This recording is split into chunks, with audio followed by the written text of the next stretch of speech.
हाय दोस्तों, welcome to धन। दोस्तों, फंडामेंटल एनालिसिस में बहुत सारे टाइप के एनालिसिस होते हैं जहां पर आप कंपनी को एनालाइज करते हैं, बिजनेस को एनालाइज करते हैं, फ्यूचर प्रोस्पेक्ट को एनालाइज करते हैं, इकोनॉमिक एनवायरनमेंट को एनालाइज करते हैं, मैनेजमेंट के एनालिसिस करते हैं और साथ में करते हैं फाइनेंशियल एनालिसिस। फाइनेंशियल एनालिसिस को भी हम बहुत सारे पार्ट्स में ब्रेक कर सकते हैं, लेकिन सबसे बड़े पार्ट्स जो होते हैं वो होते हैं इनकम स्टेटमेंट, बैलेंस शीट और कैश फ्लो स्टेटमेंट का एनालिसिस। लेकिन दोस्तों, इनसे भी बढ़कर एक एनालिसिस होता है जहां पर आपको यह चेक करना होता है कि किसी कंपनी ने अपने इन्वेस्टर्स के लिए क्या किया है, क्या उसके इन्वेस्टर्स खुश हैं या नहीं है, क्या उसके इन्वेस्टर्स अपनी कंपनी को छोड़कर कहीं और जाएंगे या फिर वो इस कंपनी के वफादार बने रहेंगे। दोस्तों, अब ये इन्वेस्टर्स क्या होते हैं? इन्वेस्टर्स मतलब शेयर होल्डर, और शेयर होल्डर होता है प्योर कैपिटलिस्ट। उसको दिखता है सिर्फ पैसा, उसको चाहिए कंपनी से सिर्फ बढ़िया से बढ़िया return. As a share holder क्या चाहिए? I want my company to become the best company in the country और the best company in the world। और यहां पर मेरे लिए एज अ इन्वेस्टर इस बात का इंपैक्ट कम पड़ता है प्रैक्टिकली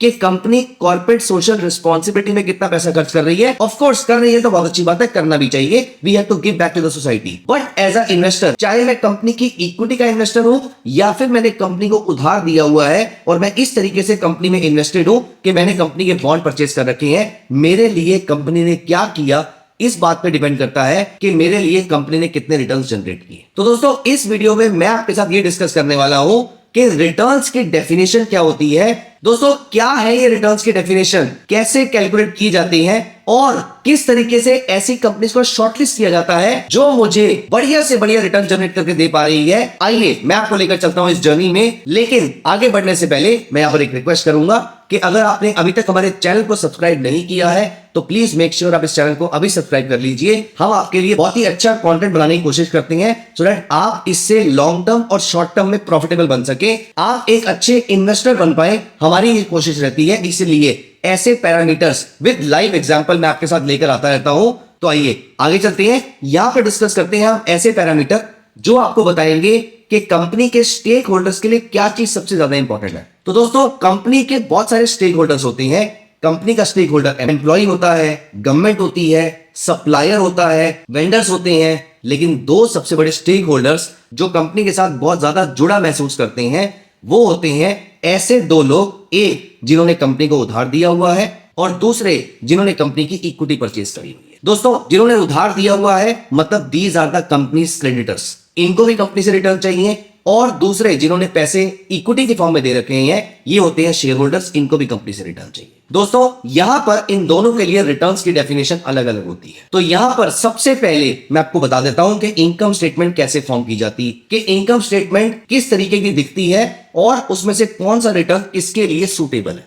तो दोस्तों, सबसे पहले एक कंपनी एग्जिस्ट करती है तो वो रेवेन्यू कमा रही होगी। एटलीस्ट हमारे होराइजन में जिस कंपनी को हम स्टडी कर रहे हैं, हम सिर्फ ऐसी कंपनी को स्टडी कर रहे हैं which are not shell companies. इनका रेवेन्यू जनरेट करना बहुत जरूरी है। तो मैं एक ब्रॉडर वायरफ्रेम की फॉर्म में आपको यहां पर बता रहा हूं, डिटेल में इंट्रिकेसीज में नहीं जा रहा। तो यहां पर सबसे पहले ऊपर आता है रेवेन्यू, उसके नीचे आपने डायरेक्ट कॉस्ट माइनस कर दी which is for example cost of goods sold, तो आपके लिए बचता है ग्रॉस प्रॉफिट। ग्रॉस प्रॉफिट में से आप इनडायरेक्ट कॉस्ट या फिर selling, general, administrative etcetera expenses अगर आप माइनस कर देते हैं, इसमें से अगर आप नॉन कैश एक्सपेंस, डेप्रिसिएशन और एमोर्टाइजेशन माइनस कर दें तो बचता है ईबीआईटी। ईबीआईटी में से आप इंटरेस्ट एक्सपेंस माइनस कर दीजिए तो बचता है ईबीटी। इसमें से आप टैक्सेस माइनस कर दीजिए तो बचता है पीएटी, प्रॉफिट आफ्टर टैक्स, या फिर नेट इनकम, या फिर नेट प्रॉफिट, या फिर नेट अर्निंग्स। दोस्तों, यहां पर दो स्टेक होल्डर्स है जिसमें हमें ध्यान देने की जरूरत है। तो यहां पर दोस्तों हमारे सामने दो स्टेक होल्डर्स हैं, पहला क्रेडिटर, दूसरा शेयर होल्डर। शेयर होल्डर को कहां से पैसा मिल रहा है? नीचे से, जहां पर नेट प्रॉफिट आ रहा है, इसके बाद से पैसा शेयर होल्डर के पास जाएगा, डायरेक्टली जाएगा या इनडायरेक्टली जाएगा। और वहीं अगर हम इसके ऊपर चलें, क्रेडिटर को पैसा कहां से मिल रहा है, इंटरेस्ट एक्सपेंस कहां से मिल रहा है? वो मिल रहा है ईबीआईटी से। तो दोस्तों, यहां पर दो टर्म्स होती हैं, आरओसीई और आरओई। आरओसीई मतलब रिटर्न ऑन कैपिटल एम्प्लॉयड। हम दो लोगों ने, क्रेडिटर और शेयर होल्डर दोनों ने जितना पैसा लगाया है इसमें से रिटर्न कितना निकला है। आरओसीई होता है ईबीआईटी अपॉन कैपिटल एम्प्लॉयड। इसका मतलब ये होता है कि एक कंपनी ने इन दोनों स्टेक होल्डर से कितना रिटर्न जनरेट किया है। और दूसरी इंपॉर्टेंट टर्म शेयर होल्डर के लिए जो होती है वो होती है ROE, which is net income divided by share holders equity. अब दोस्तों, हम दोनों स्टेक होल्डर्स अगर अपना हाथ खींच लें तो कंपनी कोलैप्स कर जाएगी। इसीलिए इन दोनों लोगों के लिए कंपनी के लिए रिटर्न जनरेट करना बहुत इंपॉर्टेंट होता है। और दोस्तों यहां पर मिलती है इन्वेस्टमेंट स्ट्रेटजी। जो कंपनी अपने दोनों स्टेक होल्डर को खुश नहीं रखेगी वो कंपनी एग्जिस्ट नहीं करने वाली। ना तो कोई लेंडर उसको लोन देगा, ना कोई शेयर होल्डर उसको इक्विटी की फॉर्म में पैसा देगा। इसका मतलब दोस्तों ये है कि एक कंपनी जो आरओसी जनरेट नहीं कर रही है और जो आरओई जनरेट नहीं कर रही है, इनको पैसा नहीं मिलने वाला। अगर कंपनी को ग्रो करना है, अगर कंपनी को एग्जिस्ट भी करना है, उसको आरओसी और आरओई जनरेट करके देना पड़ेगा। तो दोस्तों अब आपके माइंड में क्वेश्चन आ रहा होगा कि कितना नंबर मुझे अपनी कंपनी में आरओसी और आरओई का देखना चाहिए। दोस्तों वैसे तो यह बोला जाता है कि अगर आपका आरओई 12-15% से ऊपर है तो इट इज ओके, और अगर आरओसीई 18 से 20% से ऊपर है तो you are doing pretty well. अगर ये दोनों नंबर आपको ऐसे दिखते हैं जहां पर आरओई 12, 13, 14, 15% के आसपास रहेगा, बहुत बढ़िया है, और अगर आरओसी 18-20% के आसपास का रहेगा तो ये बहुत ही बढ़िया है। ये दोनों पैरामीटर अगर मैच करते हैं, इसका मतलब आपकी कंपनी दोनों अपने स्टेक होल्डर को खुश रख पा रही है। अगली बार जब भी पैसे चाहिए होंगे कंपनी जनरेट कर पाएगी और कंपनी अपने लिए आराम से एक्सपेंशन कर पाएगी। लेकिन दोस्तों यहां पर वीडियो के एंड में मैं आपको एक बहुत ही खास चीज बताने वाला हूं। आइए आप मेरे साथ साथ ओपन कीजिए scanex.trade और मैं आपको दिखाता हूं कि ये आरओई और ये आरओसी किस तरीके से आपके लिए चुटकी में एक बहुत ही बढ़िया स्टॉक लिस्ट निकाल के दे सकते हैं। आइए मैं आपको जल्दी से दिखाता हूं। यहां पर आप मेरे साथ साथ scanex.trade ओपन कीजिए।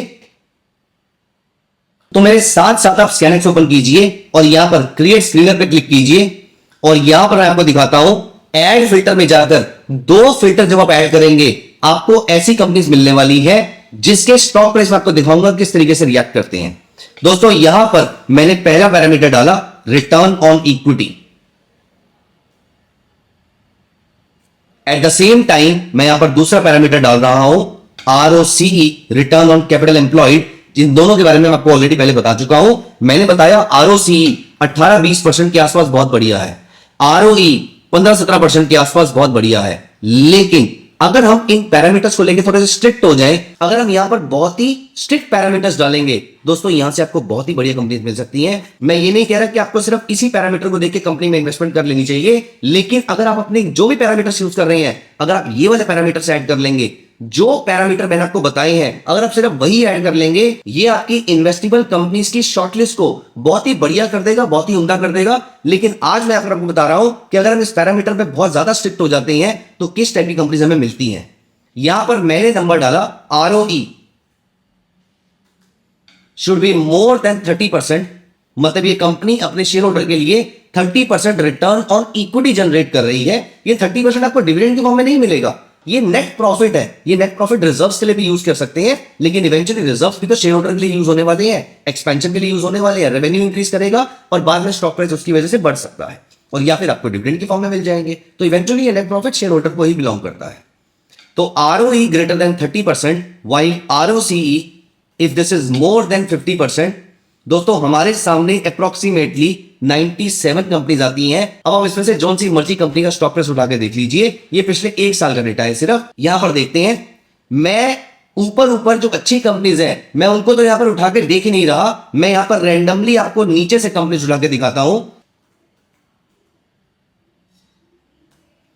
यहां पर हम उठाते हैं रेलिगर एंटरप्राइजेस।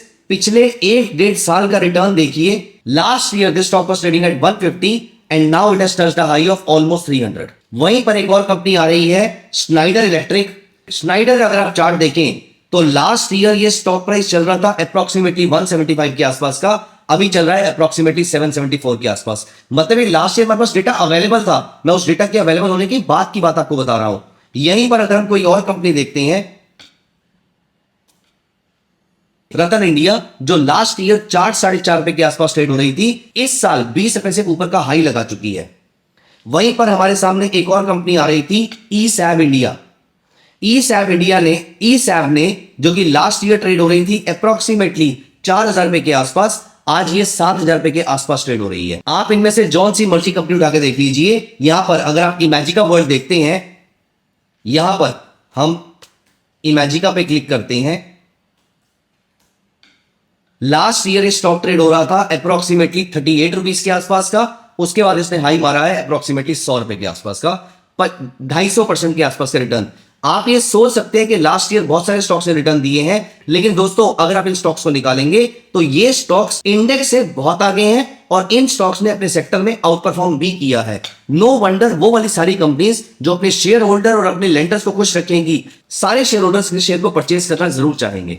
दोस्तों, आप जो मर्जी फिलॉसफी यूज करते हैं, आप जो मर्जी स्क्रीनिंग के पैरामीटर्स यूज करते हैं, आप इसके अंदर आरओई और आरओसी को भी ऐड कर सकते हैं। अगर आरओई 20-25% से ऊपर है, आरओसी 25-30% से ऊपर है, ऐसा होने पर आपकी कंपनीज के खराब निकलने के चांसेस बहुत ही कम हो जाते हैं। ऐसी कंपनीज के प्राइसेस मोस्टली ऊपर जाते हैं, ऐसी कंपनीज मोस्टली आउट परफॉर्म करती है मार्केट। तो दोस्तों, ये स्कैनर है, मैं यहां पर, तो दोस्तों वैसे तो ये बहुत ही सिंपल सा स्कैनर है, आप अपनी तरफ से बना भी सकते हैं, लेकिन मैं यहां पर इसका नाम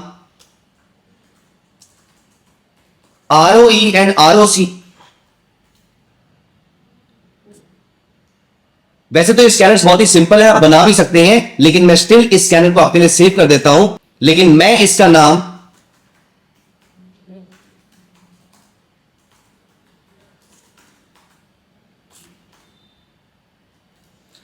इसका नाम extra ordinary return generators ROE and ROC के नाम से सेव कर रहा हूं। अगर आपको ये स्कैनर चाहिए हो तो आप कमेंट सेक्शन में आरओई एंड आरओसी लिख दीजिएगा, मैं आपके साथ इसका स्कैनर शेयर कर दूंगा। तो दोस्तों, कैसे लगी आपको ये वीडियो मुझे कमेंट सेक्शन में जरूर बताइएगा, और आरओई और आरओसी के बारे में अगर आपको कोई भी इंफॉर्मेशन चाहिए हो उसके बारे में भी आप मुझे जरूर बताइएगा। Thank you so much, see you in the next video, bye bye. Investments in the securities market are subject to market risk. Read all the related documents carefully before investing.